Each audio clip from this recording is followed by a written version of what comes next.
Indian red cross society Adilabad శాఖ ఆధ్వర్యంలో కోళ్ల పంపిణీ చేపట్టారు. రాష్ట్ర గవర్నర్ తమిళసై జిల్లా కలెక్టర్ ఆదేశాల మేరకు జిల్లాలోని మారుమూల పల్లెలు చిన్న సల్పలగూడ, పెద్ద సల్పలగూడ, అడ్డగుట్ట, దైగావ్, మామిడికోరి, కొలంగూడ, పాకిరిగూడ చిన్న అడ్డుకట్టలో ప్రతి ఇంటికి రాజశ్రీ జాతికి చెందిన 10 నాటుకోళ్లు చొప్పున 250 కుటుంబాలకు 2500 కోళ్లను పంపిణీ చేశారు.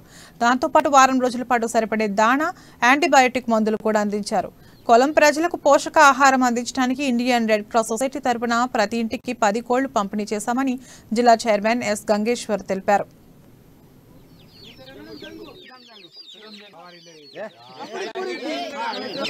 ఈరోజు Indian red cross society Adilabad జిల్లా తరఫు నుండి మరియు జిల్లా కలెక్టర్ మరియు రాష్ట్ర గవర్నర్ ఆదేశాల మేరకు రాష్ట్ర గవర్నర్ గారు రాజశ్రీ కోళ్లను ఈ కొలాం అండ్ గోండుగూడలకు పంపిణీ చేస్తున్నారు.